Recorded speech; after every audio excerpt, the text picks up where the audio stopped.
Hi friends, आज मैं एक स्टेरॉयडल टैबलेट का रिव्यू करने जा रहा हूं। डोरालोन 4 मिलीग्राम टैबलेट ब्रांड नेम से यह मार्केट में उपलब्ध होता है।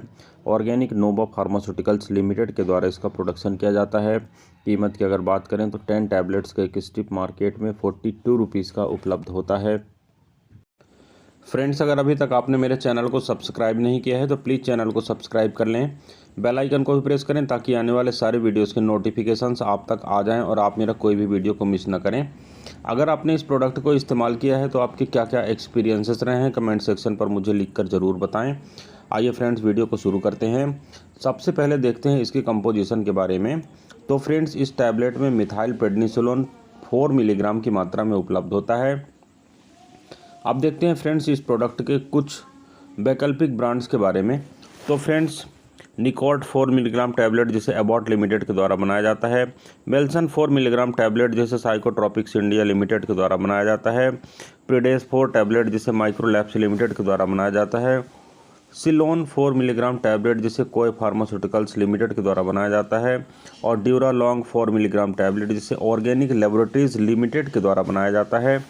मार्केट पर मिलने वाले जो सेम ब्रांड्स होते हैं फ्रेंड्स, जिसे मैंने अभी आपको अल्टरनेट ब्रांड्स के रूप में बताया है, सेम कंपोजिशन के साथ उपलब्ध होते हैं और इस प्रोडक्ट के न मिलने की स्थिति पर आप परचेस कर सकते हैं।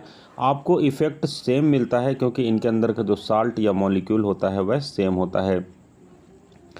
अब देखते हैं फ्रेंड्स इस प्रोडक्ट के कुछ प्रमुख इस्तेमाल के बारे में। तो जैसा मैंने पहले आपको बताया है कि यह एक स्टेरॉयडल टैबलेट है और रूमेटाइड के जितने भी डिसऑर्डर होते हैं, जैसे रूमेटाइड आर्थराइटिस या रूमेटाइड के जो अदर भी वेरिएंट्स होते हैं, उनके लिए इस मेडिसिन को इस्तेमाल करने की एडवाइस की जाती है। इसके साथ साथ अस्थमा के केसेस में, सिस्टमिक लूपस एरिथ्रोमेटोसिस जिसे SLE की डिसीज़ कहते हैं, उसमें भी इस मेडिसिन को इस्तेमाल करने की एडवाइस की जाती है।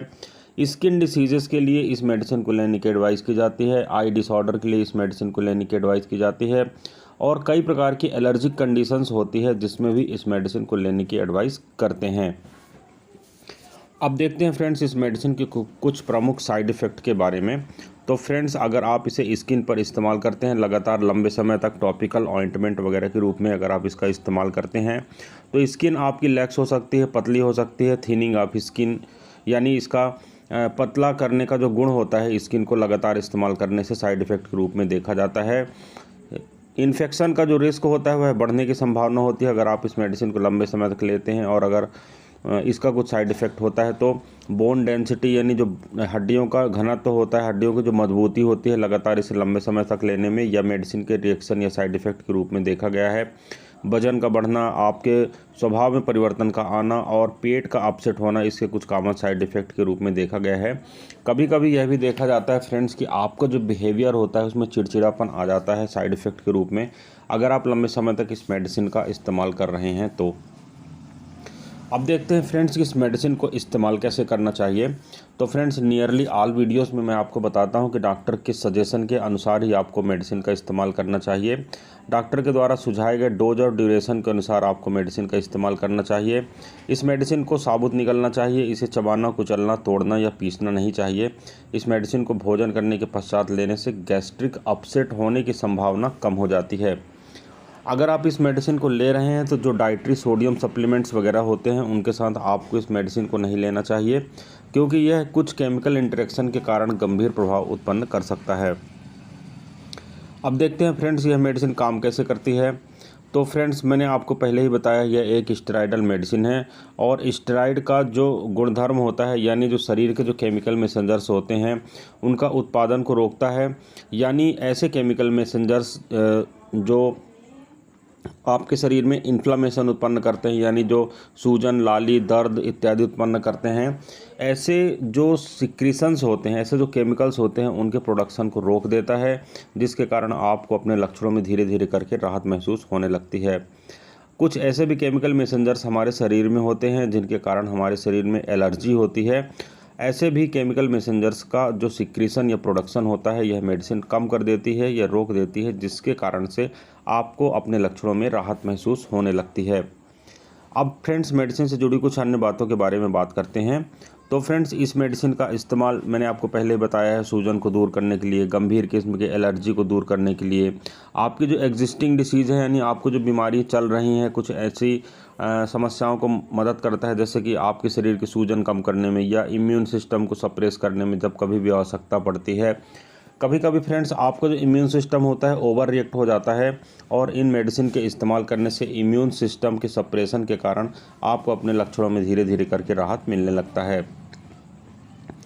डॉक्टर के द्वारा सुझाई गई डोज और ड्यूरेशन के अनुसार मेडिसिन को इस्तेमाल करना चाहिए। मेडिसिन को अपने अनुसार अधिक लंबे समय तक नहीं लेना चाहिए, क्योंकि यह मेडिसिन लंबे समय तक इस्तेमाल करने से आपके शरीर में दुष्परिणाम पैदा करती है। पेट खराब होने से बचने के लिए आपको इस मेडिसिन के भोजन के साथ लेना चाहिए। अगर आप इस मेडिसिन को खाली पेट लेते हैं तो आपको गैस्ट्रिक अपसेट की संभावना बढ़ जाती है या आपको गैस्ट्रिक अपसेट्स के चांस बढ़ते हैं। इस मेडिसिन को अगर आप लगातार लंबे समय तक ले रहे हैं या इसके कोई साइड इफ़ेक्ट आपको हो रहे हैं तो आपको इन्फेक्शन से लड़ने में परेशानी का सामना करना पड़ सकता है। परंतु अगर आपको इस मेडिसिन को लेने के दौरान आपका इन्फेक्शन बढ़ रहा है, जैसे बुखार आना या गले में खराश होना इत्यादि ऐसे लक्षण कुछ होते हैं, तो आपको अपने डॉक्टर से तुरंत परामर्श करना चाहिए। जब आप इस मेडिसिन को लेते हैं तो आपका जो बिहेवियर होता है वह चेंज होने लगता है, चिड़चिड़ापन आने लगता है, पेट की परेशानी या दुष्परिणाम हो सकते हैं। अगर आपकी समस्याएं बढ़ती हैं तो आपको अपने डॉक्टर से इस बारे में उचित परामर्श अवश्य करना चाहिए। अपने डॉक्टर से बिना उचित परामर्श किए आपको मेडिसिन को लेना कभी भी बंद नहीं करना चाहिए, क्योंकि यह मेडिसिन स्टेरॉइड कैटेगरी के है। मैंने पहले ही आपको बताया है, इसको लेने का एक निश्चित शेड्यूल होता है और उस शेड्यूल को आपको फॉलो करना चाहिए। कई प्रकार के सिस्टम होते हैं, डेली मेडिसिन का लेना या पल्स सिस्टम में लेना, यह एक स्टेरॉइड है, इसलिए डॉक्टर के सजेशन के अनुसार ही मेडिसिन को इस्तेमाल करना चाहिए। अब मेडिसिन से जुड़ी कुछ अन्य सेफ्टी फीचर्स की बात करते हैं फ्रेंड्स। तो जिस समय आप मेडिसिन का इस्तेमाल कर रहे हों उस समय आपको अल्कोहल का सेवन नहीं करना चाहिए, क्योंकि यह आपके लिए हानिकारक हो सकता है। अल्कोहल को मेडिसिन लेने के काफ़ी समय बाद तक या काफ़ी समय पहले से जब आप मेडिसिन लेना हो उस समय भी आपको इस्तेमाल नहीं करना चाहिए, क्योंकि यह आपको गंभीर प्रकार के दुष्परिणाम पैदा कर सकता है। गर्भावस्था में अगर आप हैं या आप स्तनपान करा रहे हैं या प्रेगनेंसी की प्लानिंग कर रहे हैं, इन सारी कंडीशंस में आपको अपने डॉक्टर से पहले उचित परामर्श करना चाहिए। इसके पश्चात ही मेडिसिन का सेवन करना चाहिए। मेडिसिन को लेने के दौरान आपका मेंटल कंसंट्रेशन लॉस हो सकता है, जैसे मैंने आपको पहले ही बताया है कि बिहेवियरल चेंजेस इसमें डेवलप होते हैं। इसलिए बेहतर होगा कि जब तक आप इसके सारे इफ़ेक्ट को अच्छी तरह से नहीं जान लेते हैं तो कुछ समय के लिए आपको ड्राइविंग या हैवी मशीनरी वर्क को स्विच करना चाहिए और नॉर्मल फील करने पर ही ऐसे सारे कार्यों को करना चाहिए। किडनी रोग से जुड़ी किसी समस्या का अगर आप सामना कर रहे हैं या लीवर रोग से जुड़ी किसी समस्या का आप सामना कर रहे हैं तो बेहतर होगा कि आप अपने चिकित्सक से उचित परामर्श करें, इसके पश्चात ही मेडिसिन का सेवन करें। तो फ्रेंड्स, यह था एक छोटा सा रिव्यू मेडिसिन के ऊपर। मैं उम्मीद करता हूँ फ्रेंड्स यह वीडियो आपको पसंद आया होगा। अगर वीडियो पसंद आता है तो प्लीज़ वीडियो को लाइक करें, चैनल को सब्सक्राइब करें। मेरे द्वारा दी गई आपको ये सारी जानकारी केवल आपके नॉलेज बढ़ाने के लिए है। किसी भी दवा का सेवन करने से पहले आपको अपने फैमिली फिजिशियन से अवश्य मिलना चाहिए। डॉक्टर के प्रिस्क्रिप्शन के पश्चात ही मेडिसिन को आपको इस्तेमाल करना चाहिए। सिर्फ वीडियो के आधार पर मेडिसिन का इस्तेमाल करना आपके लिए नुकसानदायक हो सकता है। इस वीडियो में फ्रेंड्स बस इतना ही। किसी अन्य अच्छे इंटरेस्टिंग टॉपिक के साथ आपसे फिर मुलाकात करता हूँ। तब तक के लिए गुड बाय। आपका दिन शुभ हो। जय हिंद।